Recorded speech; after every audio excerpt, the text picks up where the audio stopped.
gang. I am the truest of the true. But the true story is Manowar cancelled Hellfest because they didn't feel true anymore, because we made nothing true.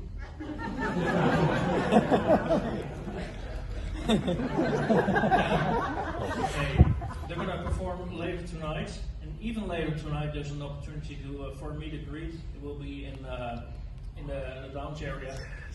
I want to thank you for your for answering all the questions. What's the main reason for it? It was I thought the main the name Rainseed was for me a perfect band name. Even though most of the people didn't know how to pronounce it, they pronounced it wrong, and no one even knew what it meant. But for me, it was a perfect band name.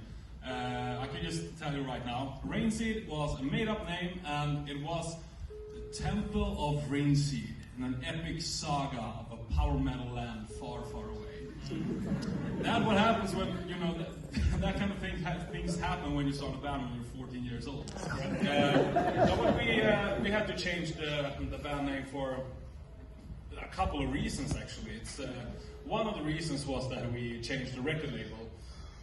And, you know, when we've been working with another label, they own the right to the name in certain parts of the world. It's like if we want to release an album, let's say in Japan, then all the rights will not go to our current label, they will go to our former label, which now doesn't even exist. But also it was a very, very hard time for us when we recorded our 6th album, A New World, with Rainseed. It was a very hard time for us. Hello Vincent, nice to see you again. Another friend of mine. You're all friends, right? Yeah, all of these people here are my friends. I'm so happy to see everyone here again. But it was a very hard time for us for many reasons. Problems with our record label. One of us, me, got burned out, and I took pictures of my guitar. Was this close to putting them online to sell them because I didn't want to continue with music anymore. Yep. It was a very, very bad time. Was your burnout part of music, because of music? I mean, yes. doing 6 albums and... No, that part was fine. Doing one album each year was no problem at all. No. Some of the Rainseed songs were written like in one day because I had a lot of inspiration. Yeah. And I just, here's a 6-minute song I wrote last night. Like We Must Go Faster, one of our biggest hits with Rainseed. That was written in one night because I was so inspired, and I recorded at home, and the guys in the band were like, yeah, this is a great song, let's make a video out of it. I was working too much, and every weekend for like at least a year was rehearsal, gig, or work. And sometimes at the end, before I got burned out, it was work during the day, songwriting or recording during the night. Sometimes I had to work until 5 o'clock in the morning, and then start working at 8 o'clock. Doing 6 albums, getting burned out, and then all of a sudden there's this new band name, and you find new sparkle to get this going. Chris, can you describe what got you going again? Actually, when we decided to cancel Rainseed and that maybe like put it to the side and Tommy went home, pretty quick after he got some kind of sparkle and just writing whatever he wanted to write and not like follow some lines or something. No. And he sent me some cool songs, and the process started actually pretty early on after Rainseed, but it never happened until like 5-6 years later.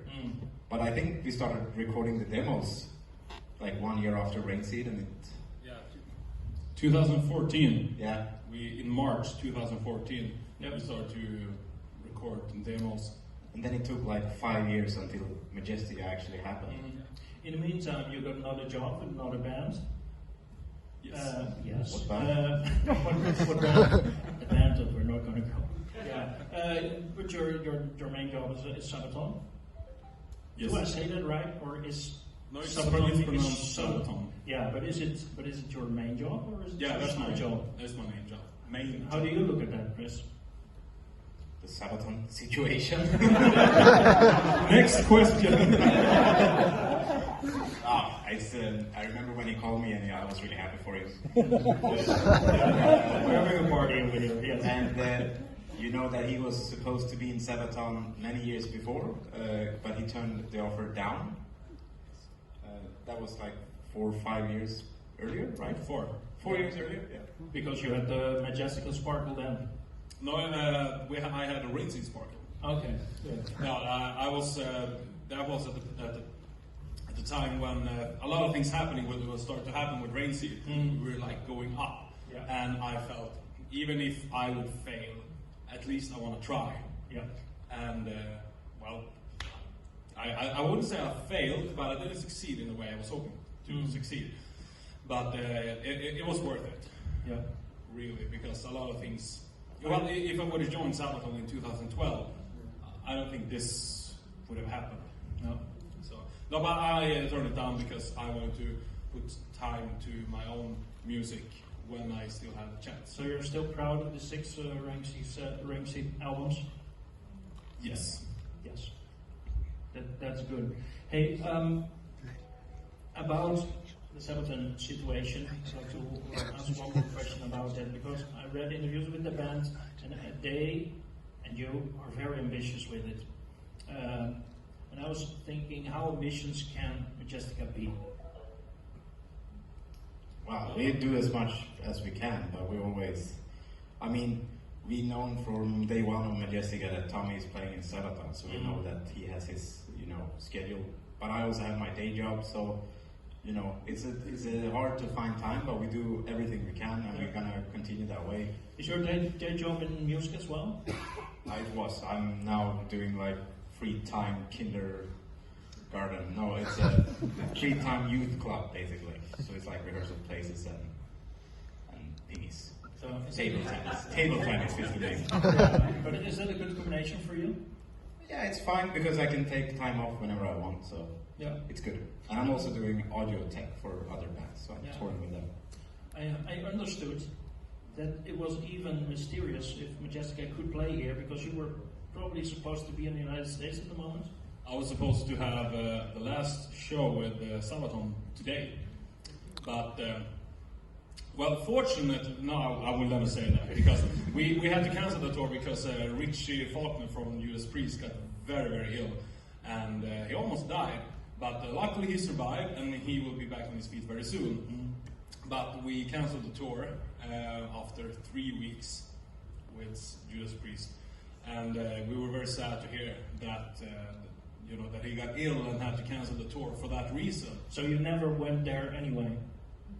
Yeah, we were there for a couple of weeks. Yeah, for 3 weeks. Okay. He was there, and I told the promoter here that we couldn't come, so I basically cancelled the gig, and he told me we're gonna announce a replacement or something in a week, and then Tommy said, let's go. Okay, we are coming actually. Okay. Don't find the announcement. No. Don't find the replacement. Okay, one more question, then we get to the audience, because it's great to have you here, but you'll be back in the rest of Europe in the next month, because you're going to tour with the Christmas Carol tour. How is that going to look like? I was very curious. In your video clips, you're all over the place with being actors and such. Will that have a role on stage? Absolutely. Have you seen the back of this wall? Mm-hmm. It's a fireplace. Oh, can we turn it? So we have these walls, which are the different scenes in the videos and the Christmas calendar.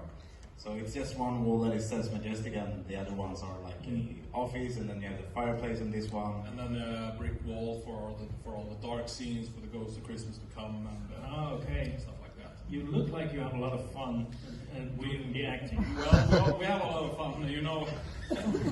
We're a band. We had 2 full shows since we released our album. And what do a non-touring band do when there's a pandemic? Well, one of those bands, they order a very, very large backdrop that looks like London, so they can use it when they record a Christmas calendar for YouTube. Yeah. And it was very, very expensive, but it was worth it. So I don't know, is it like 5 times 7 meters or something like that? 6 times 5. 6 times 5 meters with London. But it looks like London. Yeah. It doesn't say Majestica or anything. Now, where is it now? Is it in your It's in house? our, It's in your yeah, house. in the Majestica house. Yeah. It's actually called the Majestica house. When you look at the wall, you see London. Yeah. Joel has his drums in front of it, so he's like drumming in London while we are in some other place. I have the brick wall behind me, but you have the fireplace, I think. No, I actually have an old DJ booth. Yeah, you have, and above the sky. Yeah, Above the I sky. have the above the sky above me. Yeah. So, yeah, very good. Will you do some Christmas tonight? There's always time. Look there, he has it. Can come up and do this. Well, let's do it in Dutch. Let's do it in Dutch. How's your Dutch? It's very good. Okay, what do you want me to ask him? Okay, let's do it like this. I'll have a short conversation with the guys. This is Tommy, this is Chris. They're from Majestica, that's obvious. They are not very subtle about it, and that's very cool. It's good to have you here. Glad to be here. It's a pleasure for the festival to have you here. At the end of my questioning, there will be opportunity for your questions as well. So I hope your questions are answered already, but if not, you get your chance. It's good to have you. That's what I said before, Chris. I'd like to know how big part of you, how big is your part in Majestica? Well, I would say we are kind of 50-50. Mm-hmm. He's like the main songwriter, of course, and he's amazing at that, but I'm kind of the guy behind the arranging everything. Yeah. Like from traveling to recording to stuff like that. Yeah. Would you consider Majestica? It's just the two of you here. There's 2 other guys picking up hotel keys at the moment. Is that their part, or is it? No, it's a band. It's 4 members, but we started the band, so we are kind of doing most of the work, maybe because that's how it was when we started it. Yeah. So, but they are coming along. They are finding their place. Mm-hmm. Peter is a new guy, so it's his first time.